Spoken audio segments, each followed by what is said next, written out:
अस्सलाम वालेकुम स्टूडेंट्स। एक बार फिर आपकी खिदमत में आपका फिजिक्स टीचर सलीम अब्बास हाजिर है।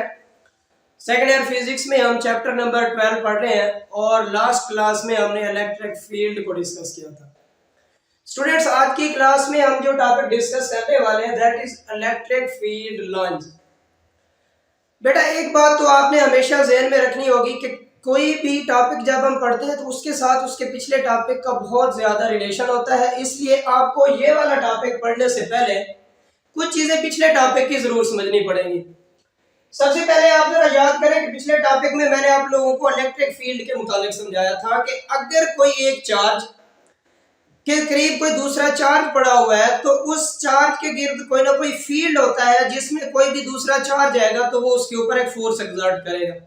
जिस तरह के मैसेज का एक फील्ड होता है जिसे हम ग्रेविटेशनल फील्ड कहते हैं, इसी तरह से मैग्नेट का एक फील्ड होता है जिसे हम मैग्नेटिक फील्ड कहते हैं। लेकिन इलेक्ट्रिक फील्ड को पढ़ने के बाद हमारा जो टॉपिक इलेक्ट्रिक फील्ड लाइन से हमने समझना ये है कि इसको पढ़ने की क्यों जरूरत है। सबसे पहले तो बेटा आप लोगों को इलेक्ट्रिक फील्ड के मुतालिक कंप्लीटली समझने के लिए तीन चीजों का पता होना जरूरी है। सबसे पहले इलेक्ट्रिक फील्ड की प्रेजेंस, कि क्या किसी जगह के ऊपर इलेक्ट्रिक फील्ड मौजूद है या नहीं है, इसके मुतालिक समझना जरूरी होता है।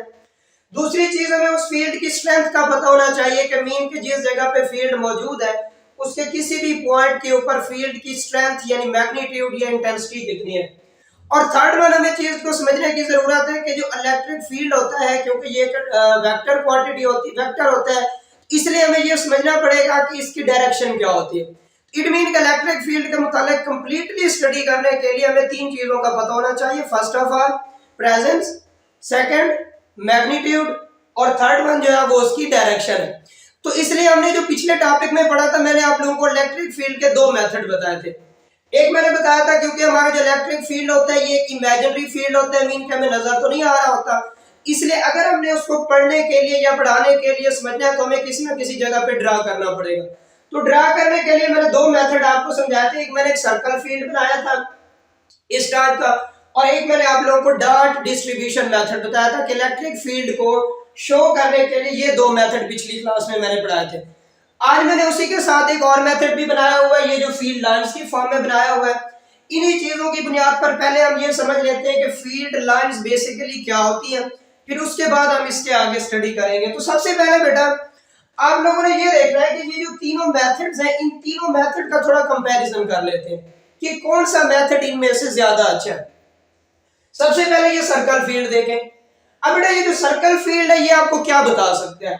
देखिए सपोज मेरे पास ये एक पॉजिटिव चार्ज है और इस चार्ज के गिर्द मैंने ये एक सर्कल की फॉर्म में ये उसके गिर्द एक बाउंड्री बना दी है। क्योंकि वैसे तो हमारा जो फील्ड होता है वो एक अनलिमिटेड होता है, लेकिन हम जिस सरफेस पे भी बनाएंगे वो एक लिमिटेड बाउंड्री होती है, तो मीन मैंने यहां तक उसका ये फील्ड बना दिया। अब ये जो फील्ड है ये वाला सर्कल जो है ये आपको इसकी प्रेजेंस को बता रहा है, मीन के ये हमारा जो चार्ज है इस चार्ज के गिर्द यहां तक ये सारा उसका फील्ड मौजूद है।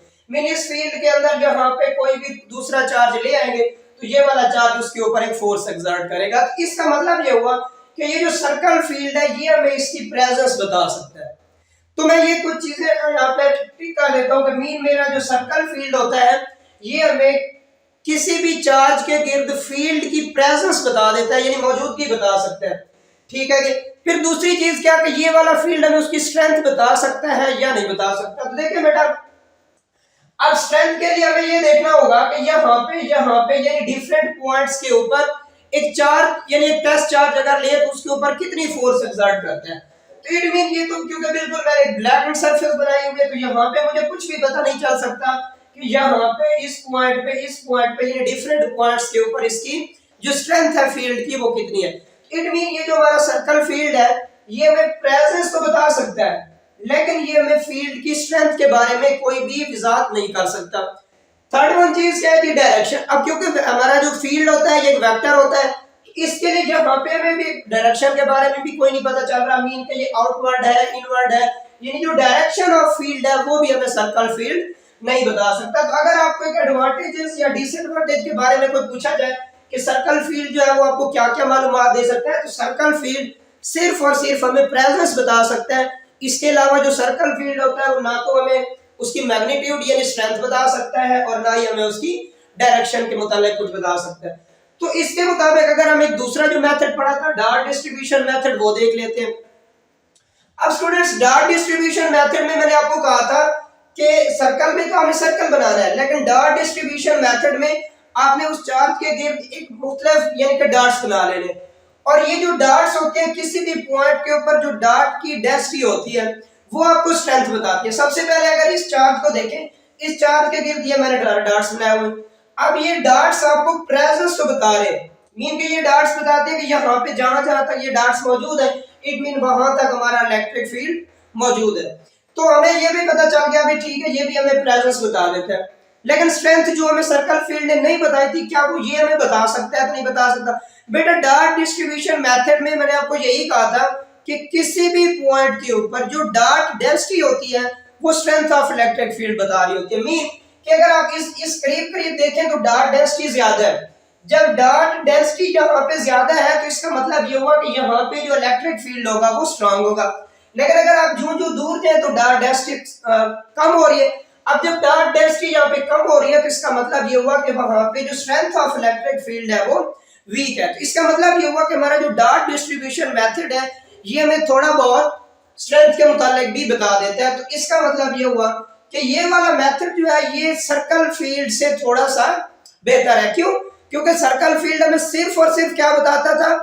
सर्कल फील्ड हमें सिर्फ प्रेजेंस बताता था, बाकी ना तो स्ट्रेंथ ना डायरेक्शन। लेकिन ये हमें प्रेजेंस के साथ साथ उसकी स्ट्रेंथ भी बता रहा है। तो नेक्स्ट हमारे पास जो है डायरेक्शन। अब डायरेक्शन जो, क्योंकि बेटा जो डार्ट्स होते हैं डार्ट्स हमेशा डायरेक्शन लेस होते हैं, डायरेक्शन तो डार्ट्स की होती कोई नहीं, इसलिए भी यहाँ पे जो डार्ट्स है डार्ट्स से हम डायरेक्शन के मुताबिक कुछ भी हम मालूमात नहीं ले सकते। तो इसका मतलब ये हुआ कि ये भी हमें डायरेक्शन के हवाले से कुछ भी मालूमात प्रोवाइड नहीं कर सकता। तो ये तो दो पिछले मेथड थे, इसमें हमने डिसएडवांटेज और एडवांटेजेस में क्या लिख सकते हैं कि जो डार्ट डिस्ट्रीब्यूशन मेथड है ये हमें प्रेजेंस भी बता सकता है, स्ट्रेंथ भी बता सकता है, लेकिन हमें ये भी डायरेक्शन के मुतालिक कुछ भी मालूमात देने से कासिर होता है। इसका मतलब ये हुआ कि हमारा कोई बिल्कुल प्रोमिनेंट यानी बिल्कुल बेहतरीन मेथड ये भी नहीं है। नेक्स्ट हमारे पास स्टूडेंट्स जो है वो है फील्ड लाइंस का concept.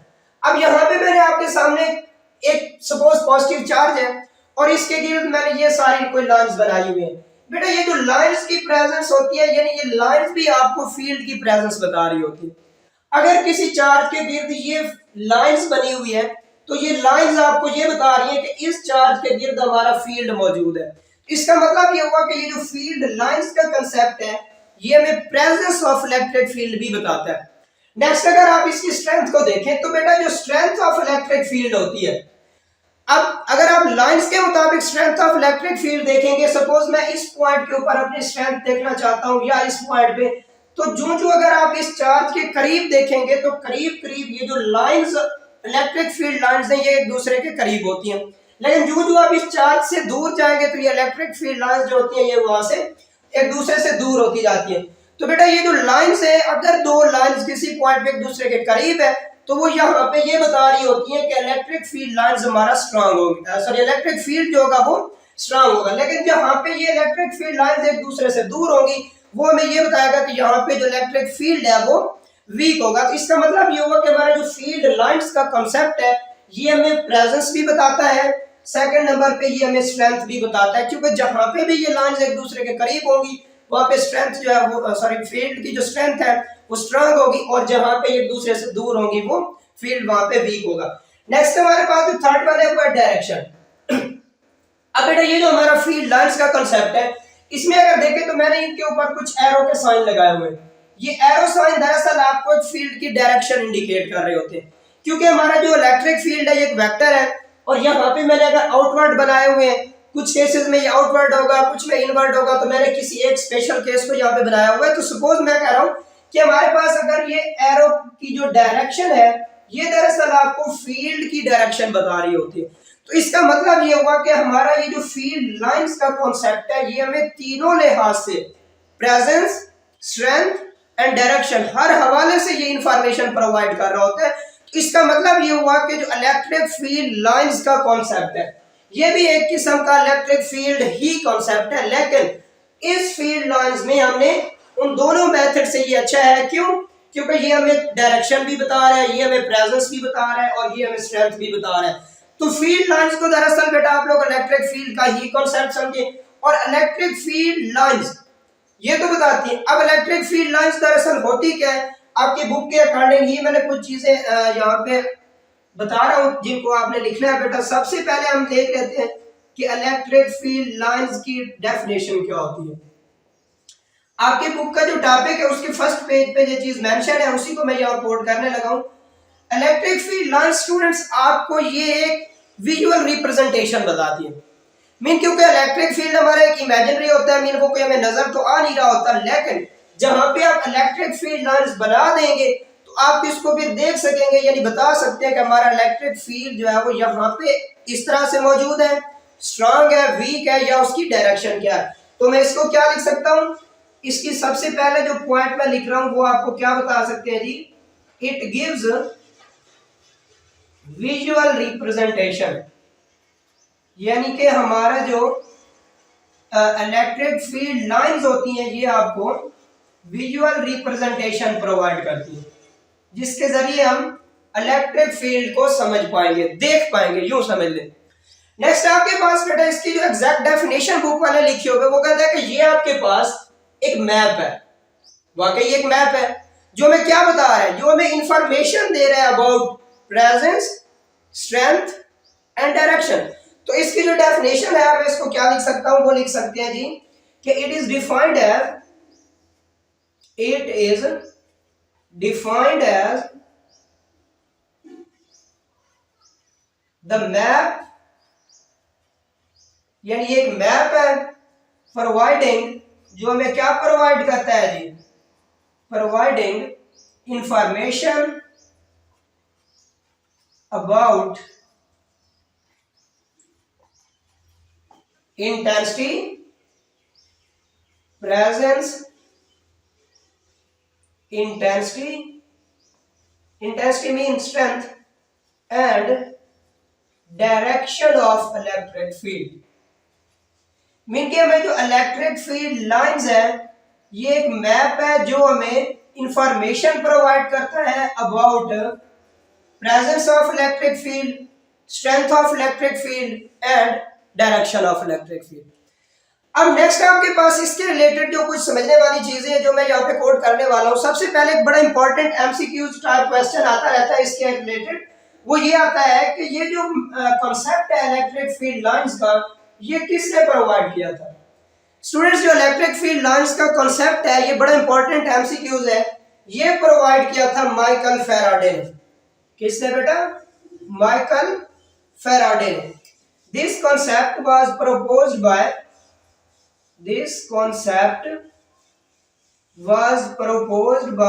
Michael Faraday.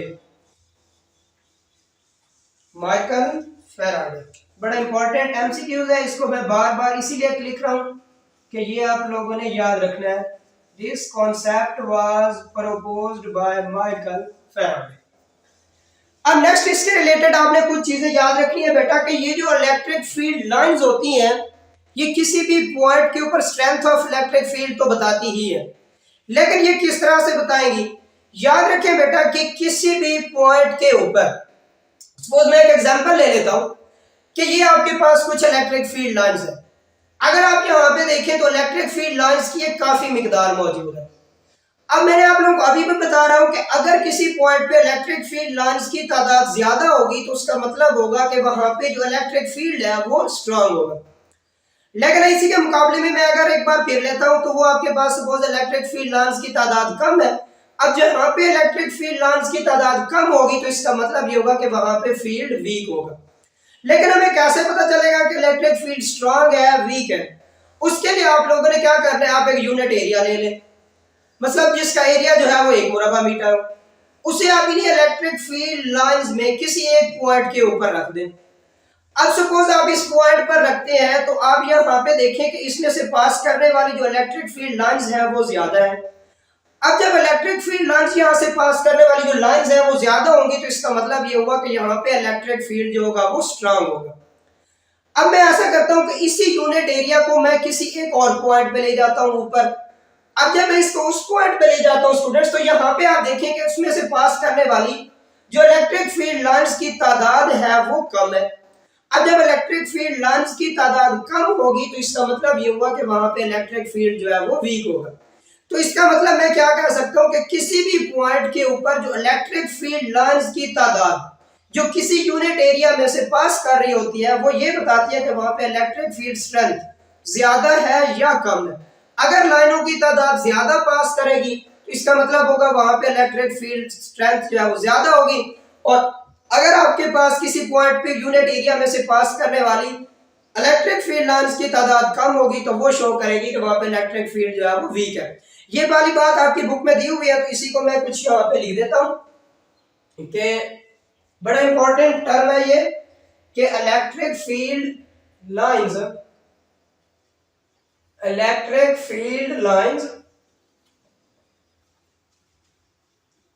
passing through any area passing through a unit area कि किसी भी यूनिट एरिया में से एट एनी पॉइंट पास करने वाली जो इलेक्ट्रिक फील्ड लाइंस की तादाद होगी इज प्रोपोर्शनल टू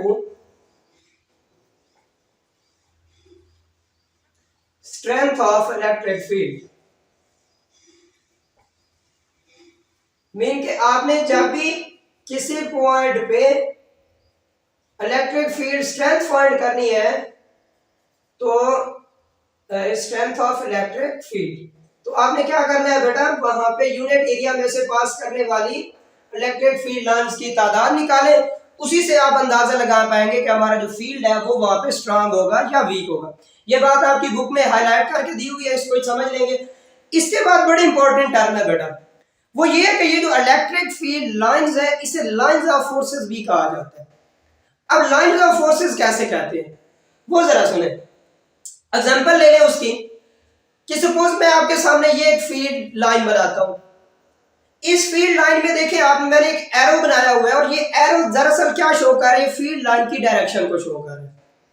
अब इससे हमें क्या पता चलेगा भाई ये फील्ड यानी ये एरो क्या चीज है।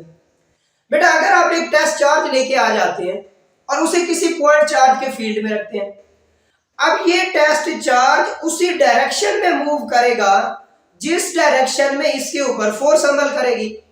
सपोज अगर इस डायरेक्शन में इस पर फोर्स अमल कर रही है तो ये जो टेस्ट चार्ज है ये उसी डायरेक्शन में मूव कर रहा है। तो इसका मतलब ये हुआ कि अगर आप फील्ड के अंदर किसी टेस्ट चार्ज को रखते हैं और टेस्ट चार्ज पर जब फोर्स लगती है और अगर हमारा test charge free to move है तो बिल्कुल ये उसी डायरेक्शन में मूव करेगा जिस डायरेक्शन में फील्ड लाइन की डायरेक्शन होगी। तो इसका मतलब ये हुआ कि जो हमारे पास फील्ड लाइंस होती हैं ये क्या शो करती हैं, ये बड़ी इंपॉर्टेंट टर्म है। Field lines also called lines of forces. क्यों? क्योंकि बेटा ये as it shows the motion of path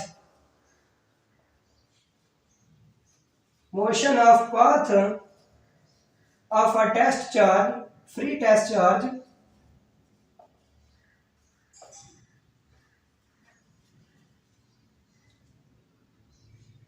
के क्योंकि ये बेटा जो इलेक्ट्रिक फील्ड लाइंस होती है इन्हीं लाइंस की ही डायरेक्शन में हमारा फ्री टेस्ट चार्ज मूव करता है। इट मीन आप इसको यूं भी डिफाइन कर सकते हैं इलेक्ट्रिक फील्ड लाइंस को कि these lines are the path of motion of a free test charge in an electric field. तो बेटा ये दो टर्में आप लोगों ने बहुत इंपॉर्टेंट टर्म्स हैं जिनको अच्छी तरह याद रखना है कि हमेशा इलेक्ट्रिक फील्ड स्ट्रेंथ किसी भी पॉइंट के ऊपर वो किसके डायरेक्टली प्रोपोर्शनल होती है, वो हमेशा उस पॉइंट के ऊपर उस यूनिट एरिया में से पास करने वाले इलेक्ट्रिक फील्ड लाइंस की तादाद होती है। तो ये तो बेटा एक बेसिक कॉन्सेप्ट है जो आपको इलेक्ट्रिक फील्ड लाइंस के मुताबिक मैंने समझाया कि circle field, dot distribution field और फील्ड लाइंस में क्या डिफरेंस है, मीन कि किसको किस पर किस तरह से एडवांटेज हासिल है। दूसरी चीज इलेक्ट्रिक फील्ड लाइंस क्या होती है, ये विजुअल रिप्रेजेंटेशन होती है। इसके अलावा ये एक मैप है जो हमें बताता है information about strength, direction and presence. इसके अलावा ये जो कंसेप्ट है वो माइकल फैराडे ने प्रोवाइड किया। दूसरा ये जो स्ट्रेंथ ऑफ इलेक्ट्रिक फील्ड है this is proportional to number of unit lines passing through a unit area और field lines also called lines of forces. क्यों? क्योंकि this shows the path of motion of free test charge.